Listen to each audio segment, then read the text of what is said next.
Hello and welcome to the annual general meeting for Oaktree Retirement Villages Dubbo. My name is Dan and I'm one of the financial accountants that looks after the villages here at Oaktree. As noted in the AGM packs previously provided to you, due to the impact of COVID-19 and the travel restrictions in place, unfortunately we can't visit the village and have to deliver this AGM via video. The format of the recording will be the same as one delivered in person, and we'll be following the agenda that was outlined in the notice of meeting previously delivered to you.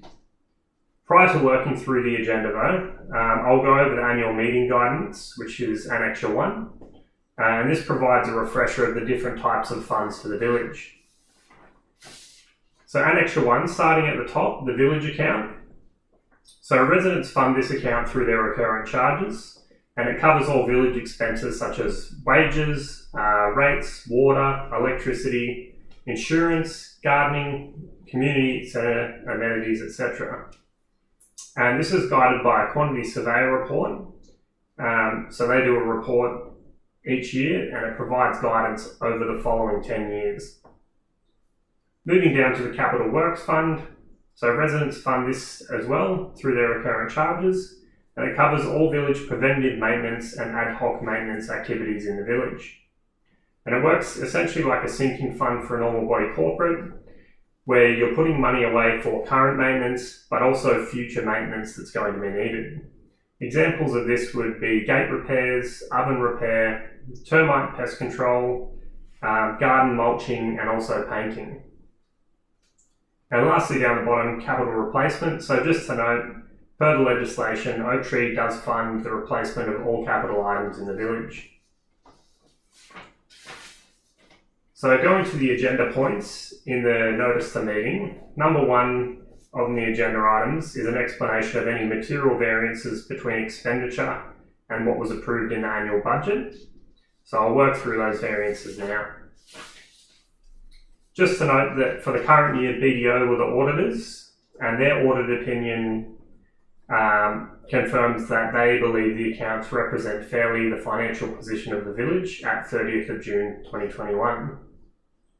So starting with the village accounts, just noting here that the village was $13,696 over budget, and I'll work through the overs and unders, that attributed to that overspend. So starting with management services, this line includes expenses such as wages, annual leave and bank fees for the village. And just noting here, the spend for the year was $3,210 less than the budget for the year. And this was due to a provision in the budget for annual leave and a relief manager, and the wages involved with a relief manager, to cover the leave that was not fully used during the year. Moving down to gardening services and general maintenance. So noting here the spend was $4,197 over budget. So the overspend here was due to more ad hoc repairs and maintenance work carried out in the village than was expected in the budget. And we also had a greater spend than budgeted on gardening supplies, and this was relating to additional soil and a number of trees.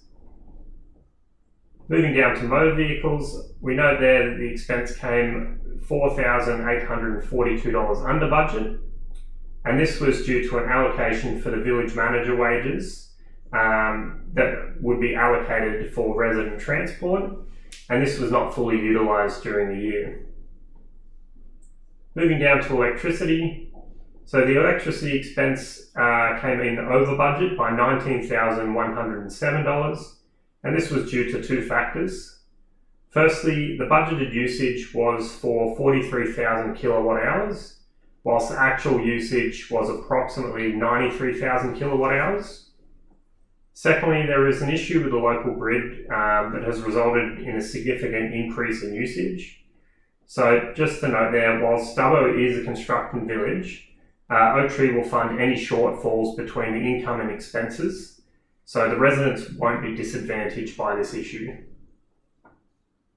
Moving down to insurance. So noting here, insurance spend for the year came in $6,201 over budget. Just to note, this is a cost Oaktree cannot control. So each year we will go to market and get multiple quotes from different underwriters, just in order to get the cheapest possible insurance cover that we can get while still maintaining the necessary level of cover for the village. So moving down to occupancy costs.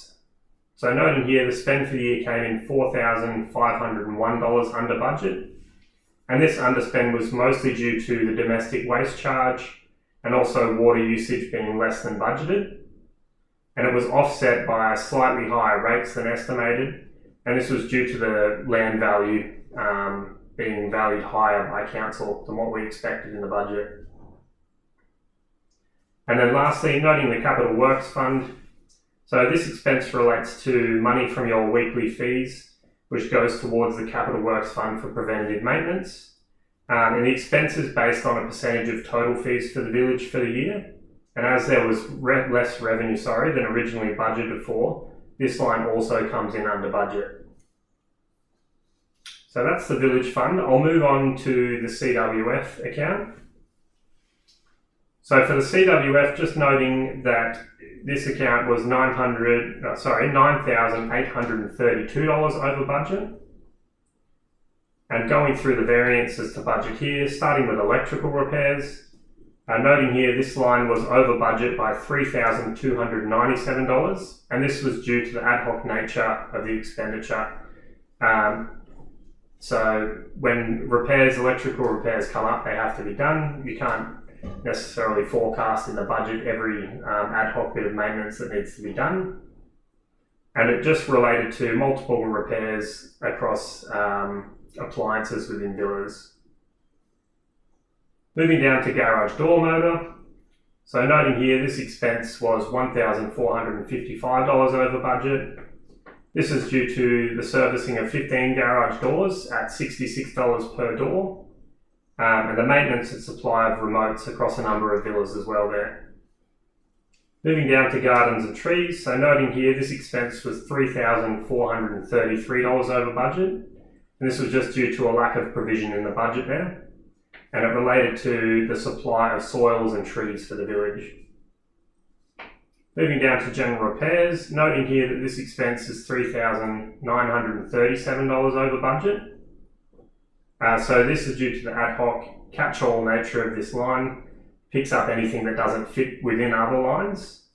The expenditure for this year related to the plastering repairs across 8 villas, as well as the replacement of a number of door seals. Moving down to pest control for termites. So noting here, this expense was $2,988 over budget. And this was due to the extra level of pest control needed as a result of the mice plague. Moving down to plumbing and drain repairs. So noting here, the overspend for this item was $1,218. And the expense here related to small ad hoc repairs across the village in relation to damaged guttering and also some outdoor taps. And lastly on the CWF, just to note the bank account balance at the 30th of June was $3,712 there.